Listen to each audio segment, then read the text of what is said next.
Hello everyone, I am Saksham Pandey, your physics teacher, and today we are going to continue with the chapter household circuits. आज हम लोग बात करेंगे fuse की, है ना। फ्यूज़ का मैकेनिज्म क्या होता है, उसका यूज मतलब उसको हम लोग क्यों अपने घरों में यूज़ करते हैं, ठीक है।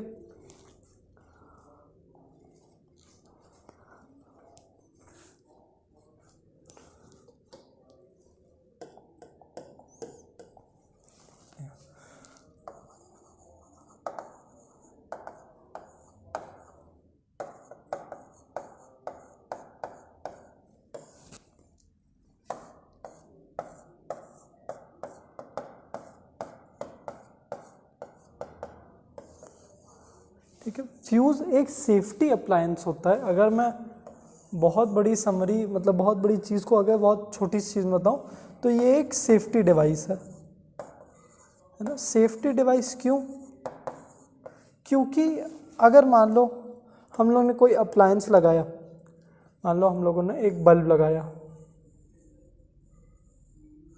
ठीक है। ये बल्ब की रेटिंग बता देगा, power rating that is 100 watts अगर ये है, और वोल्टेज कितना आना है 220 वोल्ट्स। हर अप्लायंस 220 वोल्ट ही लेता है, पावर है जो बदलेगा।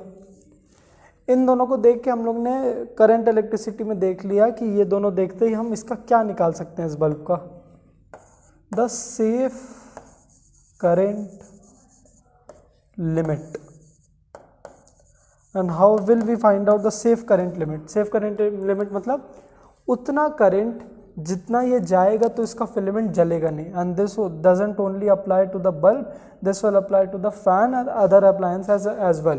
क्यों? क्योंकि अगर करंट, हर अप्लायंस का अपना एक सेफ करंट लिमिट होता है जो कि उसकी पावर रेटिंग और वोल्टेज सप्लाई। वैसे एक्चुअली तो वोल्टेज सप्लाई तो सबको 220 वोल्ट मिलनी है, तो mainly we will see the power rating और उसकी वजह से हम लोग अपनी सेफ करंट लिमिट निकालेंगे। अब क्वेश्चन आता है कैसे निकालेंगे सर? तो वो निकालेंगे एक फॉर्मूले से जो कि था कि power is equal to voltage into I, है ना, वोल्टेज इंटू करंट इलेक्ट्रिसिटी। इसकी मदद से हमारा आई आ जाएगा, I is equal to P upon V. तो अगर हम इसको पुट करते हैं 100 वाट्स अपॉन 220 वोल्ट्स, तो ये हमें दे देता है अप्रॉक्सीमेटली 0.5 एम्पियर। हाँ, 0.5 एम्पियर दे देता है ये। अब 0.5 ampere is the safe current limit of this bulb. मतलब अगर हम लोग इसको एक सर्किट में लाते हैं तो इसमें से 0.5 एम्पियर का करंट यहाँ से यहाँ जाना चाहिए।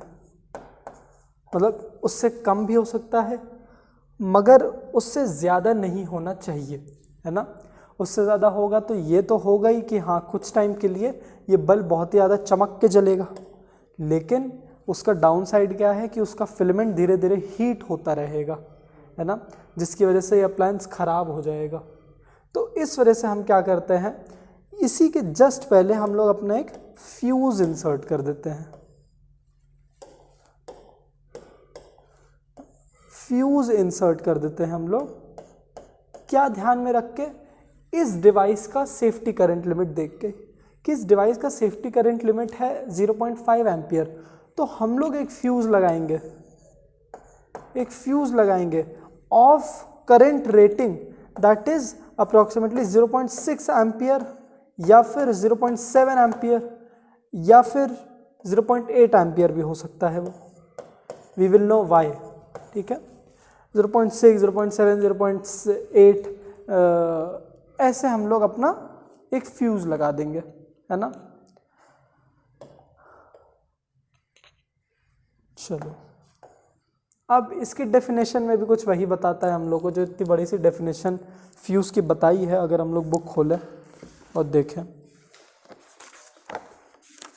तो word by word it is just explaining you the importance of the fuse. कहाँ इसकी डेफिनेशन? हाँ जी, ये an electric fuse is a safety device which is used to limit the current in an electric circuit. The use of a fuse safeguards the circuit and the appliances connected in that circuit from being damaged. तो अब जाहिर सी बात है, because the fuse is connected in a series, तो it is not only meant कि it will safeguard the current limit in the appliance, it will safeguard the current that is flowing in the entire circuit, है ना। क्योंकि हम लोग करते क्या है, ये तो एक बहुत छोटी सी चीज़ है।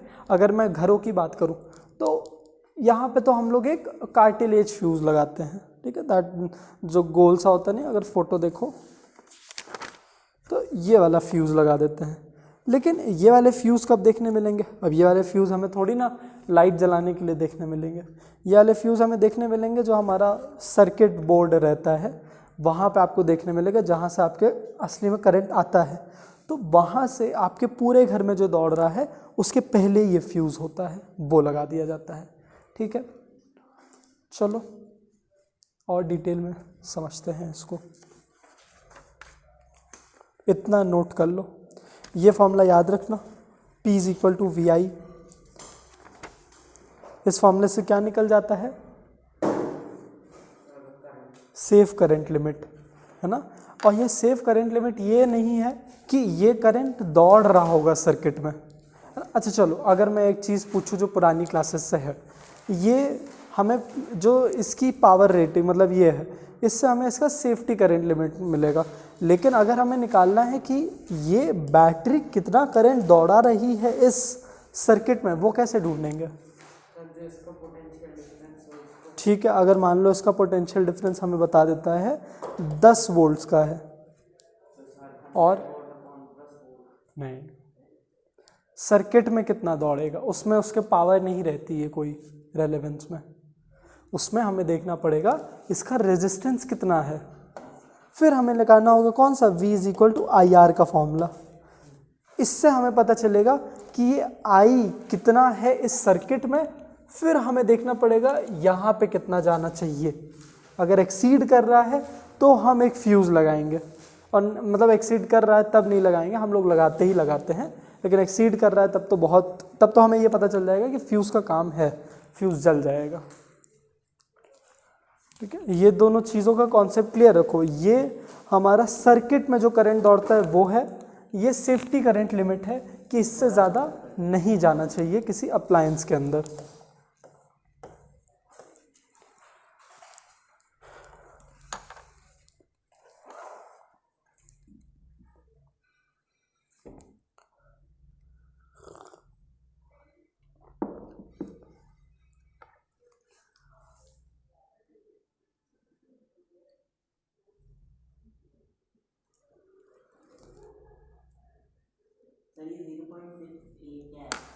ये फ्यूज़ की रेटिंग है, अभी फिर से समझाऊंगा जब, तब समझ लेना।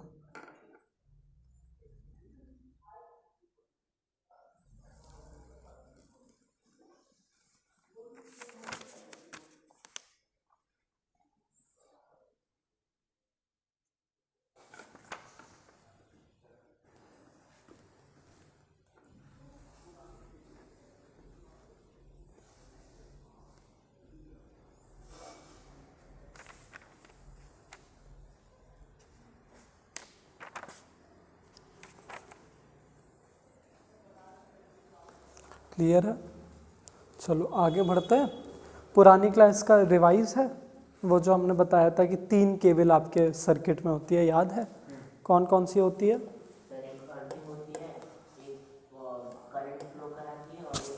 नाम हाँ, और तीसरी हाँ लाइव वायर, न्यूट्रल वायर और अर्थ वायर, है ना। कलर का हम लोग देखे थे किससे हम लोग शो करते हैं। अब लाइव वायर हमारा जो हाउस होल्ड में सर्किट जा रहा है, इस लाइव वायर में कितने का वोल्टेज आ जाता है बताओ? लाइव वायर कितना वोल्टेज कैरी करके चलती है? 220, वेरी गुड, है ना। घरों की बात कर रहे हैं हम, लेकिन जो हमारा ये जैसे अब घर तक करंट आने का भी 2-3 ही सोर्स हैं, या तो आपके ओवरहेड केबल्स लेके आएंगे, है ना, या फिर अंडरग्राउंड केबल्स लेके आएंगे, यही 2-3 सोर्सेज हैं। तो उनमें ज़्यादा वोल्टेज दौड़ रहा होगा, ये तो हमारा सिटी सब स्टेशन पे आके इसको गिरा दिया जाएगा, ठीक है, ज़्यादा भी दौड़ सकता है उनमें। अब मेन बात ये है कि इनमें 220 है और हम लोग पिछले क्लास में देखे थे कि हम दोनों इन दोनों को ज्वाइन कर देते हैं ताकि इन दोनों का पोटेंशियल डिफरेंस कितना हो जाए, हाँ 0। मगर क्वेश्चन ये है कि क्यों ज़रूरी है 0 वोल्ट्स गिराना?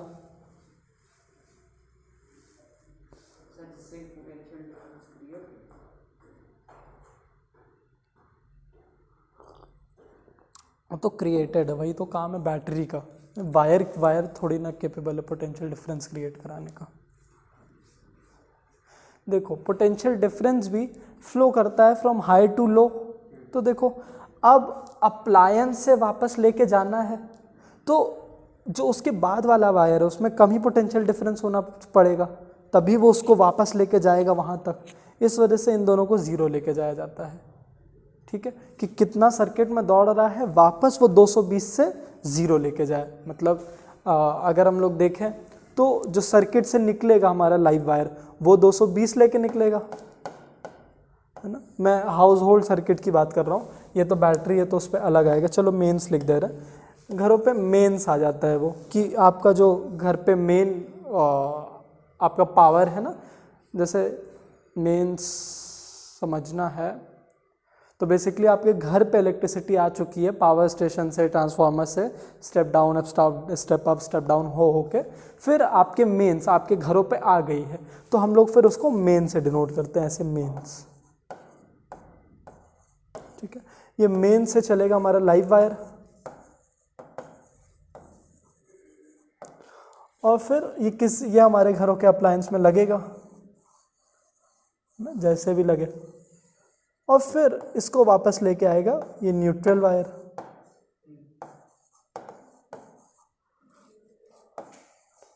और इस अप्लायंस से कनेक्टेड होंगे हमारे अर्थ वायर,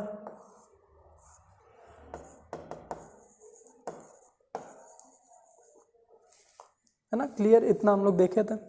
अब यहां पे पोटेंशियल डिफरेंस 220 क्रिएट होगा, है ना, फिर इसको 0 होना पड़ेगा ताकि वापस से ये इसका 220 लेके अपने थ्रू इस तक लेके जाए, ठीक है। उतना डिटेल में जानना नहीं है, बस इतना जान लो कि इन दोनों को ज्वाइन किया जाता है together to create a potential difference of 0 volts. और अगर पूछ भी लेता है कि वाई 0 वोल्ट एसेंशियल, तो आप बोलेंगे because potential difference flows from higher to lower, ठीक है। PD फ्लोज फ्रॉम, या फिर वोल्टेज भी लिख सकते हैं, from high to low. Main बात इतनी है कि तुम्हें यह याद होना चाहिए कि घर पे लाइव वायर में 220 वोल्ट रहता है, इन दोनों में 0 वोल्ट रहते हैं, ठीक है।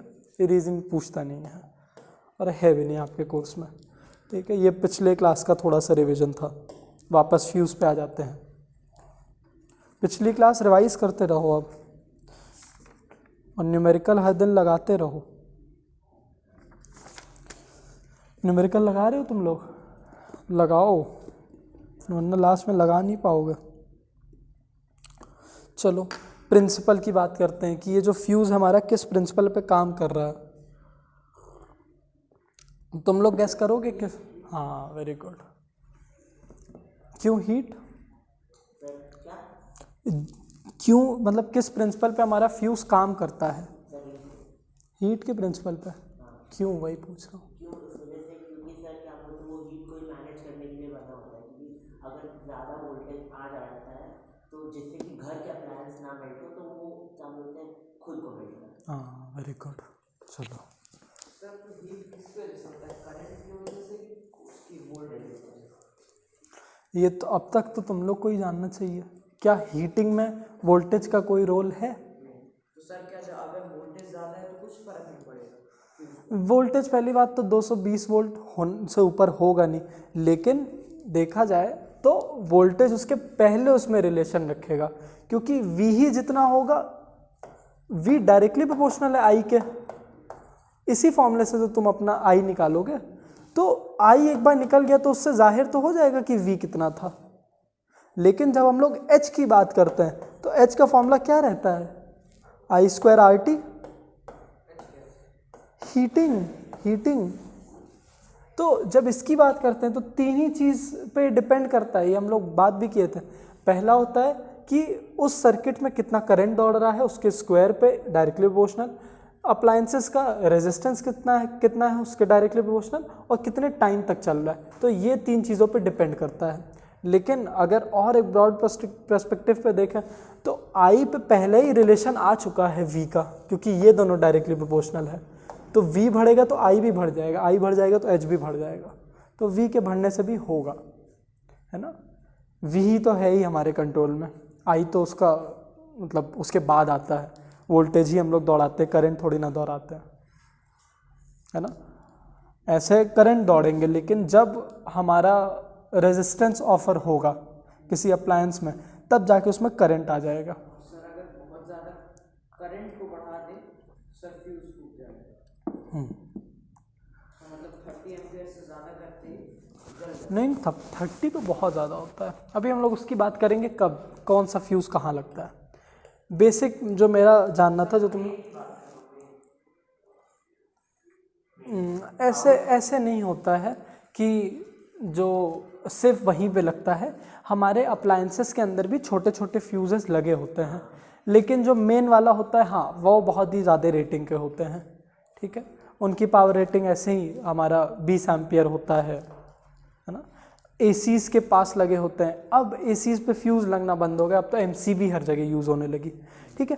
पहले ऐसी बात है कि एमसीबी को तुम लोग एक फ्यूज़ ही समझो, है ना, अभी इस क्लास के लिए बस एमसीबी फ्यूज़ का ही थोड़ा सा अपग्रेडेड वर्जन है, क्योंकि यहाँ पे कन्वीनियंस बहुत है। जैसे उसमें क्या है कि वो जल गया, सर्किट ब्रेक किया, ये भी यही करता है, लेकिन ये जलता नहीं है, ये ट्रिप हो जाता है। तो हमें क्या करना है, मतलब ये गिर जाता है। जैसे अभी इसमें दौड़ रही है करंट, अगर ऐसा हो जाए कि बहुत ज़्यादा करंट दौड़ने लगे तो ये ट्रिप हो जाएगा। जैसे ये एक एमसीबी नहीं है, ये तो एक स्विच है। एमसीबी आप देखोगे छोटी छोटी नहीं होती वाइट कलर की, चलो दिखाई देता हूँ।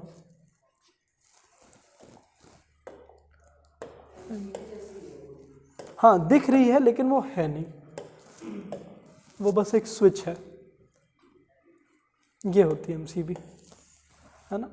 इसका भी मैकेनिज्म बताऊंगा, भले ही आपके कोर्स में है नहीं। तो ये क्या करती है, इसमें दोनों पे लाइव वायर जाते हैं, और जब बहुत ज़्यादा मतलब सेफ करंट लिमिट से ऊपर हो जाता है तो वैसे ऊपर के रहती है, जब करंट फ्लो करता है अपने आप ही नीचे गिर जाती है बहुत जल्दी, ठीक है। इसके बारे में बात करेंगे। मगर मैं अगर फ्यूज़ की बात करूं,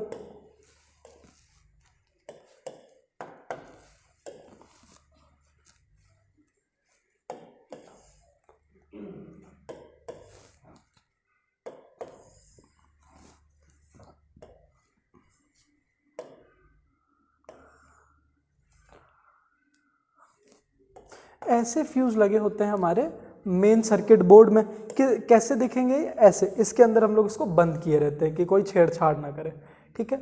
अब ये बहुत हाई करंट रेटिंग के होते हैं, ठीक है। और छोटे छोटे फ्यूज़, कार्टिलेज फ्यूज़, ऐसे देखो इसके छोटे जो पतली सी वायर गई है ना, ये एक फ्यूज़ वायर है, ये यही मेल्ट कर जाएगी।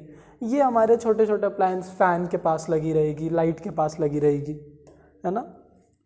कि अगर यहाँ से भी मान लो दौड़ने लगे करंट, तो उन अप्लायंसेस के पहले ही रुक जाए करंट, है ना। तो मैं क्या बता रहा था, प्रिंसिपल ना इसका, कि किस प्रिंसिपल पे काम करता है। देखो ये फ्यूज़ ही में क्या होगा, जो फ्यूज़ है ये दो इसके टर्मिनल है, ये T1 है, ये T2 है। इन दोनों पे रहेगी एक फ्यूज़ वायर,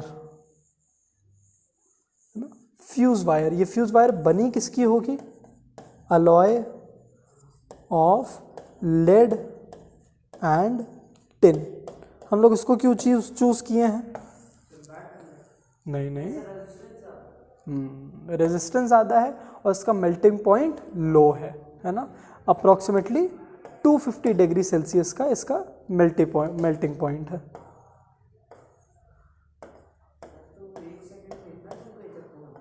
नहीं, 1 सेकेंड में क्यों पहुंचेगा, धीरे धीरे पहुंचेगा। देखो I² RT, टी पे भी डिपेंडेंट है ना, टाइम बढ़ता रहेगा तो एच भी बढ़ता रहेगा।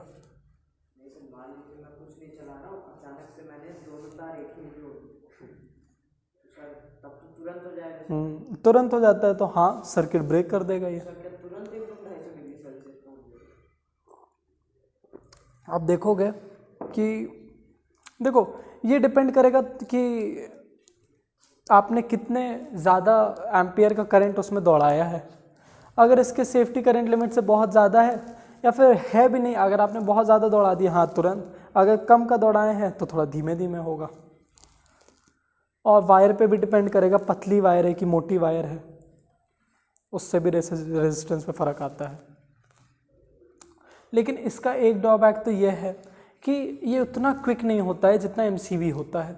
ये अपने आप को ट्रिप डाउन कर लेता है, पता है कितने सेकंड में? 25 मिली सेकेंड्स में।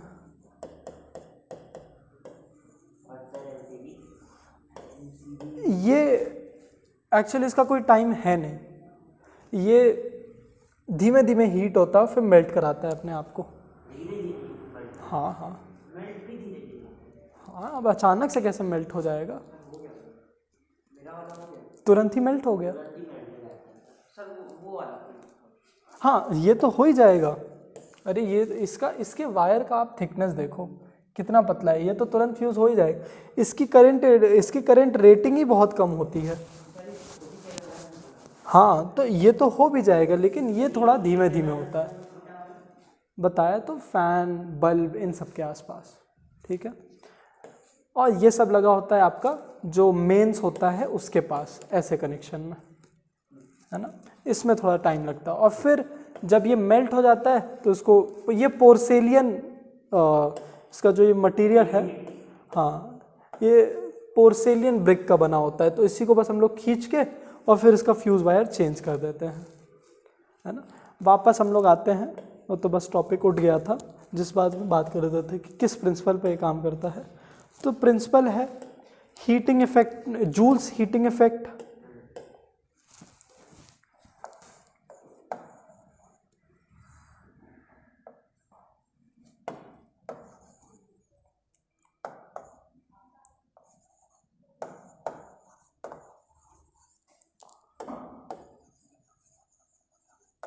ये क्या है?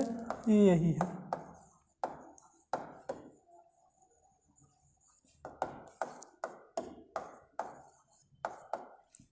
ये है हमारा जूल्स हीटिंग इफेक्ट। इनमें से सब इसके डायरेक्टली प्रोपोर्शनल है।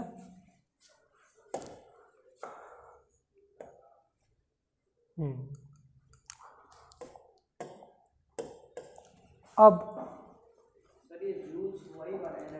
हाँ हाँ जूल तो वही रहता है, ठीक है। जैसे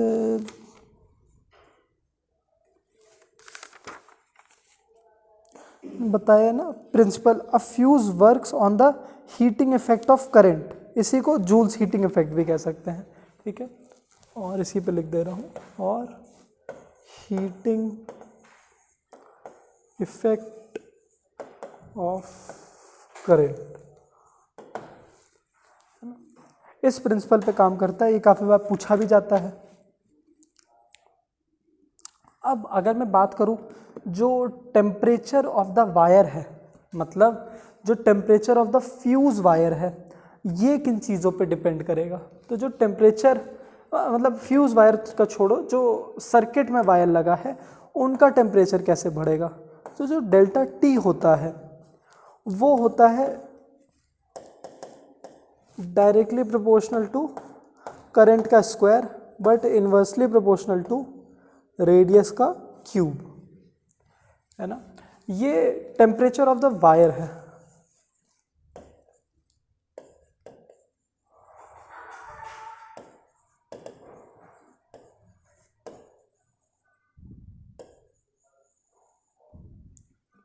ठीक है, इन दोनों चीज़ों पे डिपेंड करेगा ये। किस पे करंट पे और इसके आर पे।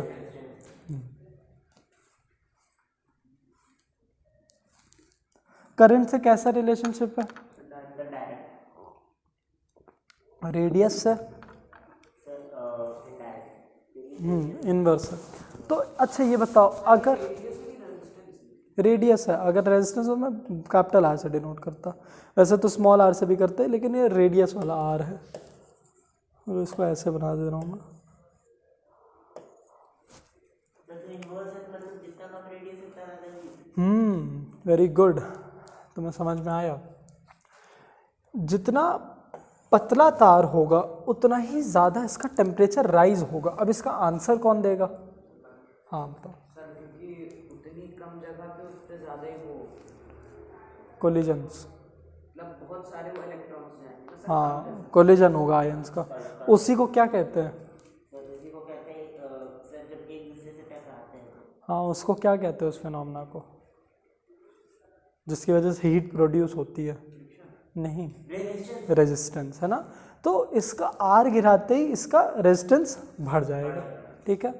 और रेडियस भी प्रोपोर्शनल है रेजिस्टेंस के, इनवर्सली प्रोपोर्शनल। हाँ रेडियस भी इनवर्सली प्रोपोर्शनल हुआ रेजिस्टेंस के।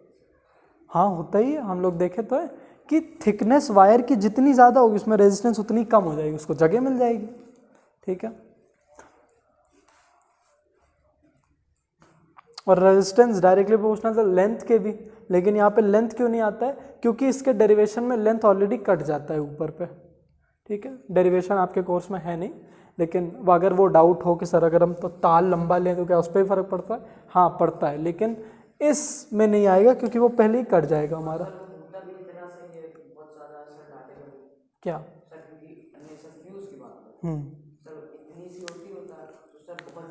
ये सिर्फ फ्यूज़ की बात नहीं हो रही है, temperature of the overall wire हो रही है। सर्किट का भी वायर, और वायर तो हमारे फ्यूज़ का भी वायर है, तो उसकी भी बात ऐसी ही चलेगी। ये कोई भी वायर तुम उठा लो उसका टेम्परेचर का रिलेशनशिप ऐसे ही चलेगा, है ना। तो अब हमारा इससे रिलेशनशिप आया, देखो I², और H का भी रिलेशनशिप I² से ही था। तो सब कुछ अब तक समझ में आ रहा। और अगर हम एक मोटी वायर देख लेते हैं तो हम क्या समझ जाएंगे उसकी वजह से? हीट कम हो रहा है और आई ज़्यादा जा रहा है ना। इसको देख के हम समझ जाएंगे हीट ज़्यादा हो रहा है, आई कम गुजर रहा है इसमें से, है ना। पतली तारें ज़्यादा हीट करती हैं, मोटी तारें उतना हीट नहीं करती हैं, है ना। इसलिए तो बाहर मोटी तारें लगाई जाती हैं।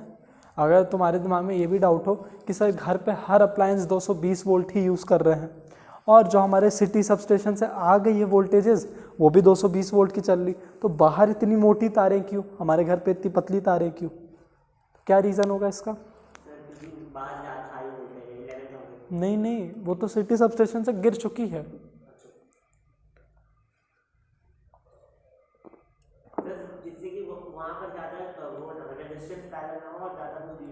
हाँ वेरी गुड, ठीक है, वेरी गुड। जो घर के अंदर है वो पैरेलल तो उसमें सर रेजिस्टेंस अपॉन में होता है, सर रेजिस्टेंस कम है, हाँ कम रहेगी इसलिए पतली। हाँ, और बाहर रेजिस्टेंस ज़्यादा हो जाएगा अगर हम पतला बना दिए कनेक्टिविटी, और बाहर धूप ऊप का भी चक्कर रहता है, ठीक है।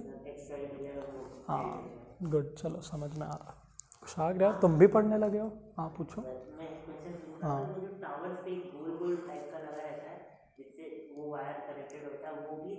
इसी मटेरियल का होता है। नहीं फ्यूज़ का एग्जैक्टली मतलब हाँ करता भी है, मान लो हाँ करता है, लेकिन वो इसलिए होता है क्योंकि ये बैड कंडक्टर है। बैड क्या है, कंडक्ट करता ही नहीं है, तो इससे गुजरेगा ताकि पूरे पोल में ना वो आए, तो इस वजह से उस मटेरियल को यूज़ किया जाता है कि वायर लेके तो जाए लेकिन पोल में ना आ जाए करंट। लेकिन हाँ फ्यूज़ का भी काम करता है। हाँ उसके अंदर ही एक मैकेनिज़्म होता है कि अगर बहुत ज़्यादा करंट दौड़ रहा होता है तो वहीं पे शॉर्ट सर्किट हो जाता है, उसका एक अलग मैकेनिज़्म चलता है।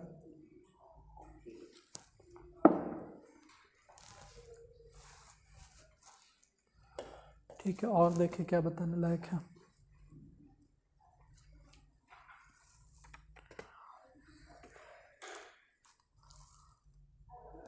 हाँ देखो फिर बताया, अ fuse wire of current rating 1 ampere is of radius 0.2 mm। मतलब अगर किसी फ्यूज का रेटिंग है 1 एम्पियर का, फ्यूज रेटिंग मतलब फ्यूज, हाँ 1 एम्पियर तक जाने देगा, 1 एम्पियर से ऊपर जाता है तो मेल्ट करा देगा अपने आप को, है ना। तो फ्यूज रेटिंग मतलब यही होता है, और ये किन डिवाइसेस में लगाया जाएगा, जिनका सेफ्टी करंट लिमिट होगा 0.9 एम्पियर या 0.8 एम्पियर ना। ये सब चीज़ें तुम लोग को समझ में आनी चाहिए अब तक ना। ठीक है, अब क्या बता रहा था मैं,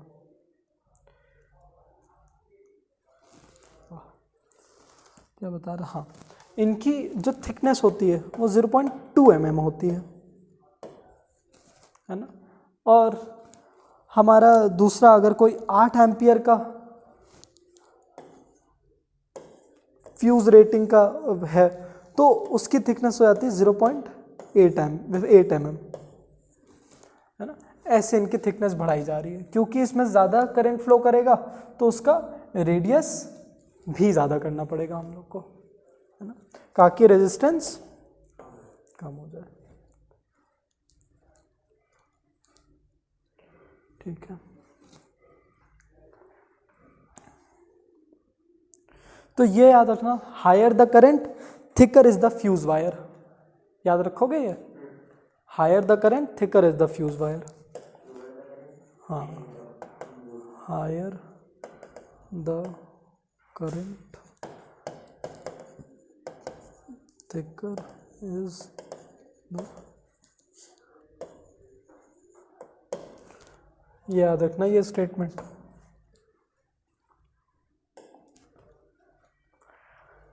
चलो अब फ्यूज के मटेरियल की बात करते हैं। तो एक फ्यूज का डायग्राम पहले देखें, इसमें से, हाँ हाँ, अब तक तो तुम ही इसको आंसर कर दोगे, तुम करने की कोशिश करो। थिक भी होती है, थिन भी होती है।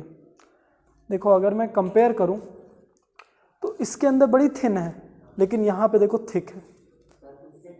हाँ, इससे थिक है, तो हमें तो इसको, हाँ बताओ, और थिक हो जाएगी। जितना ज़्यादा उसकी फ्यूज़ की भी रेटिंग होती है, जितनी ज़्यादा रेटिंग होगी उतना ज़्यादा थिक होगा, क्योंकि वो उतना ही अपने से आई दौड़ाएगा, है ना। और हमें अगर हम इसको भी थिक कर दें तब काम ही क्या रह जाएगा, ये तो मेल्ट ही नहीं करेगा आराम से।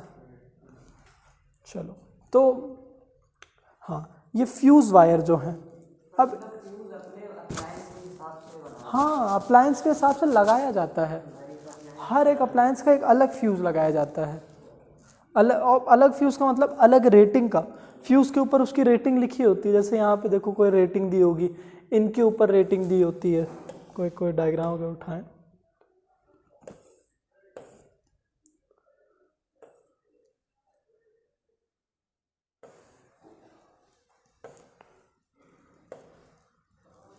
हाँ ये देखो 2 एम्पियर लिखा है, ये देखो, दिखा है ना, 2 एम्पियर दिख गया ना। तो इस फ्यूज़ की रेटिंग कितनी है, 2 एम्पियर की। तो ये किन डिवाइसेस के पास लगाया जाएगा, जिनकी सेफ्टी करंट लिमिट है, हाँ 1.8 या 1.9। ये भी हम लोग जानेंगे कि स्लाइड डिफरेंस क्यों लेते हैं हम लोग, तुम लोग गेस करना।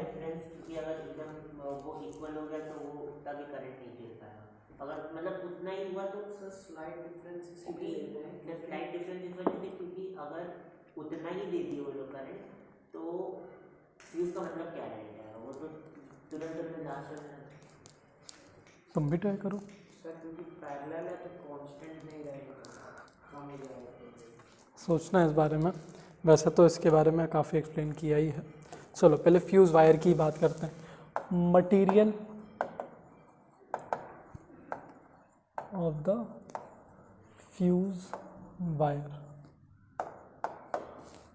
सबसे पहले बताएं तो एक थिन पीस ऑफ वायर होता है, थिन पीस ऑफ वायर। ये इसकी कैरेक्टरिस्टिक ही है कि बड़ा ही थिन हम लोग रखते हैं।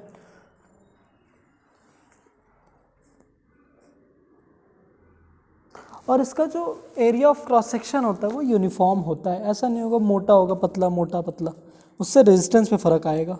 ठीक है, तो जहाँ से पतला होगा वहीं से मेल्ट हो जाएगा। तो एक यूनिफॉर्म विड्थ का होता है ये, है ना। एरिया ऑफ क्रॉस सेक्शन इसकी हमारी यूनिफॉर्म रहेगी। और अगर ये आ जाता है कि sir why are you using a thin piece of wire, तो उसका आंसर क्या?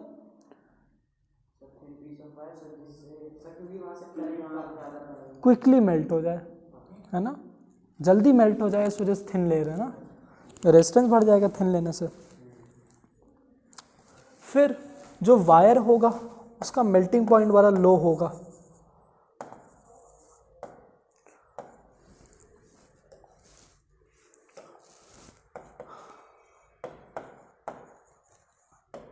Low melting point. Low melting point अब आंसर कर लोगे क्या? लो मेल्टिंग पॉइंट वो मतलब कि अगर तार का बहुत ज़्यादा लो मेल्टिंग पॉइंट होगा तो मतलब कि वो जल्दी से मेल्ट नहीं करेगा, तो जल्दी से मेल्ट करेगा बेटा, मतलब इसका लो मेल्टिंग पॉइंट इसलिए कि तुरंत ये अपने आप को मेल्ट करे और सर्किट को ब्रेक कर दे, ताकि, और ऐसा कब होगा? जब बहुत ज़्यादा, जब सेफ्टी लिमिट से ज़्यादा, हाँ, जब आई एक्सेस में होगा। वेरी गुड, हाँ, सेफ्टी लिमिट, बहुत अच्छा तुमने वर्ड यूज़ किया, safe current limit word use कर लो। हाँ ठीक है, सेफ करंट लिमिट कैसे ढूंढोगे? सर जो अप्लायंस होगा उसका फॉर्मूला बता दो।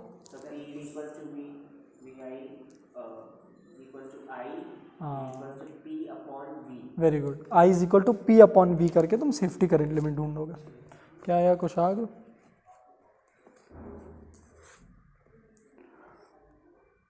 हाँ, फिर ये बनाया जाता है, मैंने पहले ही बताया, अलॉय ऑफ किसका? हाँ, अरे यार दूसरा तो बताओ। हाँ, एक ही का हो गया तो अलॉय कहाँ रहा? क्यों? High resistance, high resistance, low melting point. अच्छा, दोनों ही इम्पोर्टेंट है। हाई रेजिस्टेंस क्यों इम्पोर्टेंट है?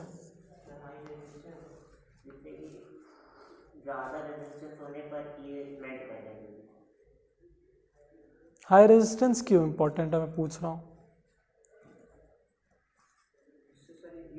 हाँ, ताकि ये जल्दी हीट करे, रेजिस्टेंस ज़्यादा होगा तभी तो वो हीट करेगा, क्योंकि फॉर्मूले में क्या, आर से कैसा रिलेशनशिप है एच का? ठीक है, चलो, तो ये तीन चीज़ें याद रखना। एक फ्यूज वायर के बारे में कभी कभी पूछता है कि what are the characteristics of the material of the fuse wire, तो तुम्हें ये चीज़ या इसको तो वैसे मोस्ट ऑफ द स्टूडेंट्स इसको याद करने की कोशिश करते हैं, लेकिन याद से अच्छा इसको तुम लोग समझ ही लो, आसान तो है ये, याद करना ही तो सारे फॉर्मूले याद करो।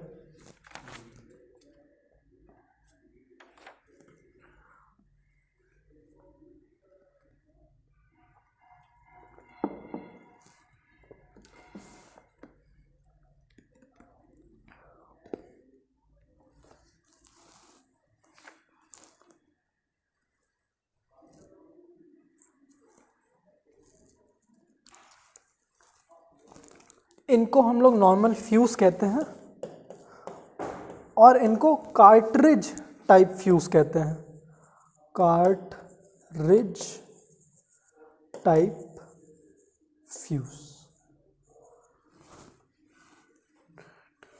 ये भी हमारा फ्यूज़ ही है, देखो यहाँ पे थोड़ी मोटी तार लगाई गई है, ठीक है। अब चलो आगे बढ़ते हैं। नोट कर रहे हो? चलो पीडीएफ से भी नोट कर ही लेना। अब हम लोग देखते हैं इसका कनेक्शन कैसे लगाते हैं हम लोग। कनेक्शन इसका बड़ा ही आसान है। हाँ, वेरी गुड। ये हमारा मेंस होगा। तीन वायर होते हैं, एक अर्थ वाला होता है, एक न्यूट्रल और एक पावर। लाइन तीनों जाते हैं कहाँ से? वो फ्यूज से। मेन बात ये कि फ्यूज़ किससे जाता है, ये तीनों थोड़ी ना। चलो देखते हैं इसको। यहाँ से निकला लाइव वायर,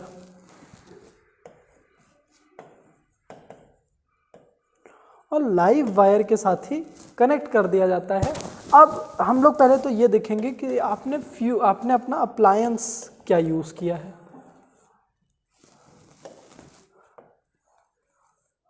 आपने किस टाइप का अप्लायंस यूज़ किया गया है वो देखा जाएगा। इसका जो भी सेफ्टी करंट लिमिट होगा, फॉर एग्जांपल अगर हम लोग देख लें कि इसका सेफ्टी करंट लिमिट है 0.5 एम्पियर का, है ना, एक छोटा सा बल्ब है, तो हम लोग इसके पास हम लोग को एक फ्यूज़ लगाना ही लगाना है, ठीक है, क्योंकि हम लोग को इसका नहीं भरोसा है क्या आएगा। तो क्वेश्चन ये है कि हम लोग लाइव वायर में लगाएं या फिर ये जो न्यूट्रल वायर है यहाँ पे लगा दें।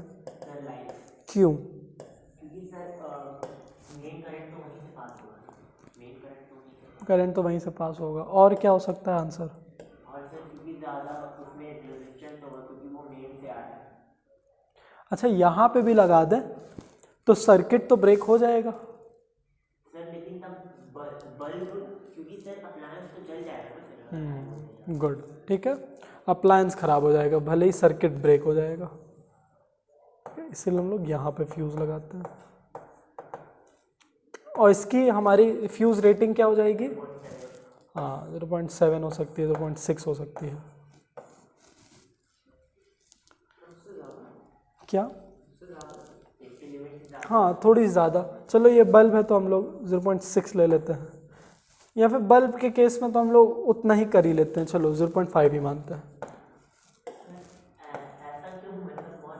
हाँ, वही उसका एक्सप्लेनेशन हम लोग बात करेंगे, अभी उस पर नहीं जा रहा हूँ क्योंकि थोड़ा सा डिटेल टॉपिक है। अब अगर फ्यूज़ को मुझे दिखाना है तो मैं कैसे दिखाऊंगा इसको एक सर्किट में?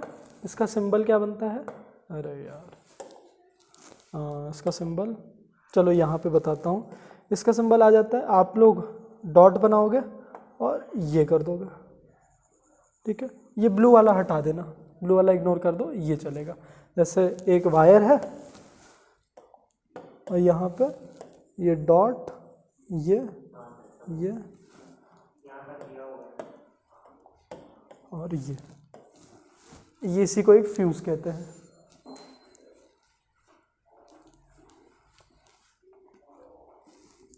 तो हमेशा याद रखना, fuse are always connected to live wire. ऐसे की पॉइंट्स दिमाग में बैठा लो।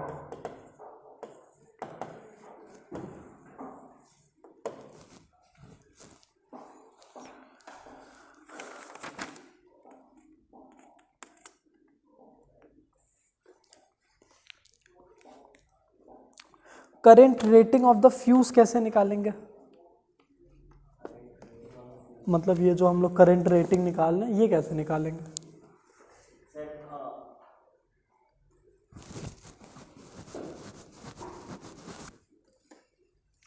वही सेम जो चल रहा है हमारा ना, P is equal to V I, तो I is equal to P upon V, यही सेम चलेगा। तो बस बातें थोड़ी लंबी हो जाएंगी कि करंट रेटिंग, जो फ्यूज का वो क्या कहते हैं, मतलब कि वो लिमिट है वो तो वैरी कर सकती है ना, उसी के आसपास हम लोग लगाते हैं। मतलब तुम ऐसे समझो कि जितना इसका रेटिंग है, मतलब इसकी सेफ्टी करंट लिमिट है, उतना ही फ्यूज़ होता है छोटे डिवाइसेस के लिए। लेकिन जब हम लोग एसीज यूज़ करते हैं या फिर मान लो तुम्हारा वाटर पंप हो गया, है ना, और कोई बड़ी डिवाइस तुम यूज़ कर रहे हो, तुम्हारा हीटर हो गया, उन सब के लिए थोड़ा सा बढ़ा दिया जाता है। जैसे मान लो अगर उनका सेफ्टी करंट लिमिट है 8 एम्पियर का, 50 मत ले जाओ यार, 8 एम्पियर का, तो हम लोग 10 एम्पियर उस पर लगा देते हैं, ऐसे चलता है। हाँ, वो जानेंगे ना।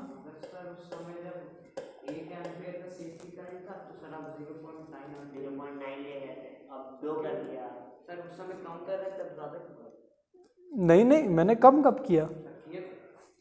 0.5 जब हमारा सेफ्टी करंट लिमिट है तब। नहीं, 0.9 का 1 होगा। कहाँ? अच्छा, तो इसको अब नहीं बेटा, तुम लोग देखो, ये हमारा क्या है, ये है current limit of the fuse और ये है सेफ्टी करंट लिमिट। तो वही तो बात हुई ना, सेफ्टी करंट लिमिट कम होगा। और वही मैंने बताया कि अगर कोई बड़ा डिवाइस है जो कि 8 एम्पियर यूज़ कर रहा है, तो उसका सेफ्टी करंट लिमिट 10 एम्पियर का लगा दिया जाएगा। तो वही बात तो आई। मैं यही बोल रहा हूँ कि इसमें पहले आप छोड़ो बताओ। पहले आपने 0.1 एम्पियर का वो डिफरेंस किया था, फिर आपने 0.2 कर दिया। अच्छा, कि इतना ज़्यादा क्यों कर दिया? हाँ, अच्छा, हमें लगा तुम लोग कंफ्यूज हो रहे हो कि उल्टा चल रहा है। वो डिपेंड करेगा हर डिवाइस पर, लेकिन ये ऐसे छोटे डिवाइसेस पे तो हम लोग सेम ही मान लेते हैं। ठीक है, ये डिपेंड करेगा डिवाइस टू डिवाइस। ठीक है, तो वही पे क्योंकि आपने पहले 0.1 एम्पियर हाँ, ऐसा नहीं है कि हम लोग को 0.2 बढ़ाना है या 0.3 बढ़ाना है, वो डिवाइस को देख के बढ़ाया जाता है ना। Current rating of the fuse हमारा power of all the appliances या फिर power of the appliance in the circuit, power of the appliance in the circuit upon voltage of the supply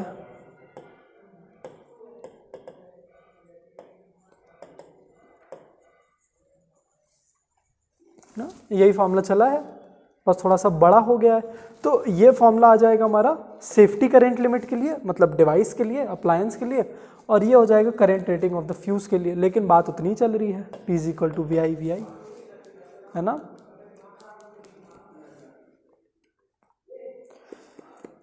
अब देखो, हमारा ये पूरा एक चार्ट दिया हुआ है कि अप्लायंस, जैसे मान लो इलेक्ट्रिक बल्ब है।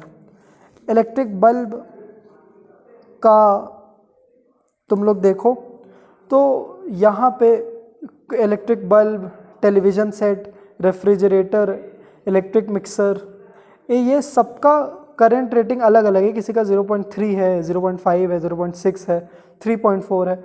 इन सब के लिए 5 एम्पियर का फ्यूज़ लगा दिया जाता है। ये दी हुई है, अगर नहीं दिए तो तुम लोग निकाल लो ना। देखो, ये पावर दिया हुआ है। जैसे अगर मान लो इलेक्ट्रिक बल्ब है, इलेक्ट्रिक बल्ब का हमें ढूंढना है। इलेक्ट्रिक बल्ब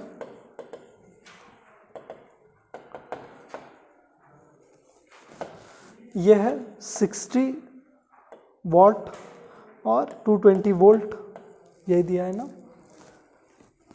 हाँ, 60 वॉट तो क्या हो जाएगा, I = P/V। तो 60 अपॉन 220 22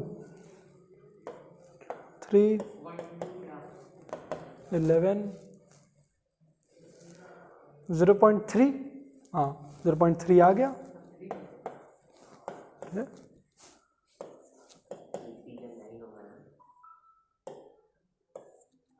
मतलब 0.28 जाएगा, राउंड ऑफ करके 3, है ना, राउंड ऑफ करके 3, और एग्जैक्ट करें तो 0.2 और उसके बाद शायद 8 आएगा, है ना। 11 2 22 8, हाँ 0.8 आएगा, 28 आएगा प्रिसाइजली, और 0.3 एम्पियर। तो देखो, इसकी सेफ्टी करंट लिमिट 0.3 एम्पियर की है, लेकिन इन सब के लिए हम लोग यूज़ करते हैं 3.4 तक, जो कि हमारा रेफ्रिजरेटर है। 5 एम्पियर का हम लोग फ्यूज़ यूज़ कर लेते हैं। अब ये तो ठीक है, फिर नीचे आ जाओ। हमारा 4.5 का रूम हीटर है, 4.5 का इलेक्ट्रिक आयरन है, उसके लिए भी 5 एम्पियर। तो सबके लिए देखो थोड़ा थोड़ा बढ़ा के दिया गया है ना, जितना है उतना नहीं। क्योंकि अब इसका रीज़न ये है कि जब भी कोई अप्लायंस इनिशियली स्टार्ट होता है तो उसको अपने सेफ्टी करंट लिमिट से ज़्यादा करंट चाहिए होता है ना। जैसे मान लो अगर तुम एक इलेक्ट्रिक मोटर का एग्जांपल ले लो, तो इलेक्ट्रिक मोटर का जब इनिशियली वो स्टार्ट करेगा अपना जो भी फैन है, टरबाइन है, तो इनिशियली वहाँ पे फ्रिक्शन थोड़ा, जैसे कोई चीज़ अब चलने लग जाए तो उसको उतनी करंट चाहिए होगी जितनी उसकी सेफ्टी करंट लिमिट है। लेकिन जब इनिशियली तुम स्टार्ट करो, हाँ इनर्शिया ऑफ मोशन उसका हटाने के लिए, प्लस वहाँ पे रेजिस्टेंस, उसको मतलब फ्रिक्शन, उन सब का भी रेजिस्टेंस, एयर रेजिस्टेंस थोड़ा ज़्यादा टैकल करना पड़ेगा। लेकिन जब वो चलने लग जाए तो वो अपना एयर रेजिस्टेंस खुद ही मैनेज करेगा। ठीक है, तो इनिशियली उसको स्टार्ट करने के लिए क्योंकि ज़्यादा करंट चाहिए, तो अगर हमने एग्जैक्टली इतने का ही लगा दिया तो वो तुरंत मेल्ट कर जाएगा, है ना। इसीलिए हम लोग बढ़ा के देते हैं, है ना। वही ये कभी कभी पूछता है कि the safety current limit of electric kettle is 8.3 ampere but the fuse used is 10 ampere, ऐसा क्यों? तो तुम लोग क्या बोलोगे? टू स्टार्ट द अप्लायंस, है ना, to initially start the appliance. अब बाकी अपना एक्सप्लेनेशन लंबा चौड़ा दे लेना, ठीक है।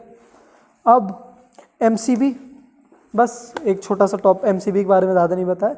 एमसीबी और फ्यूज़ के बीच में थोड़ा सा बताया जाता है, तो एमसीबी में 2 चीज़ याद रख लेना। एमसीबी की फंक्शनिंग, चलो एक थोड़ा सा ब्रीफ देता हूँ। एमसीबी में कोई हमारा ऐसा नहीं होता कोई जल जाता है, यहाँ पे इलेक्ट्रोमैग्नेटिज्म यूज़ किया जाता है। तो अंदर का जो वायर होता है ना, जब ज़्यादा करंट ड्रॉ होने लगता है तो जो सर्किट होता है वो थोड़ा सा उठ जाता है, तो उसके उठते ही एक स्प्रिंग होती है जो उसको नीचे गिरा देती है, तो वैसे सर्किट टूटता है। एमसीबी 2 चीज़ों से बहुत अच्छी है। पहली, ये बहुत ज़्यादा सेफ है क्योंकि ये मुश्किल से 0.25 मतलब 25 मिली सेकेंड्स में ये बंद कर देती है सर्किट को, मतलब तुरंत हीट हुआ बंद सर्किट। दूसरा, कन्वीनियंट है, थोड़ी देर बाद जब तुम्हें लगा सही है वोल्टेज, इसको ऊपर उठा दो।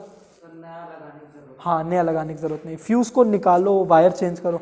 तो 2 चीज़ों, हाँ फ्यूज़ वायर तो अब जल गया ना, तो वायर को चेंज कर दो, है ना।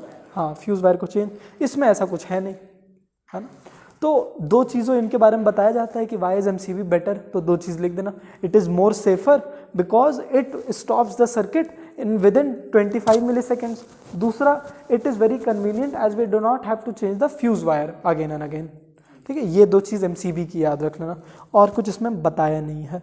एमसीबी का फुल फॉर्म क्या है? मिनिएचर सर्किट ब्रेकर, ठीक है। बस इससे ज़्यादा इसके बारे में कुछ जानना नहीं, एक ही पैराग्राफ दिया है और इसका सबसे इंपॉर्टेंट वही 2 पॉइंट है, सर्किट ब्रेकर, ठीक है। यूट्यूब पे जाके तुम लोग एक शॉर्ट देख लेना कि कैसे ये काम करता है, इलेक्ट्रोमैग्नेटिज्म पे काम करता है, बहुत सुंदर लगेगा काम करते हुए। घर पे जाके फ्यूज़ का भी देख लेना फंक्शनिंग, ठीक है। चलो, कोई डाउट अभी तक? ठीक है, स्विच अगले क्लास से स्विच स्टार्ट करेंगे, अगले क्लास में चैप्टर ख़त्म हो जाएगा ना, फिर हम लोग इलेक्ट्रोमैग्नेटिज्म स्टार्ट कर लेंगे। ये तुम लोग ये करते रहोगे फिर फ्लक्स जानने के लिए। चलो देखते हैं, चलो जा सकते हो, बाय बाय।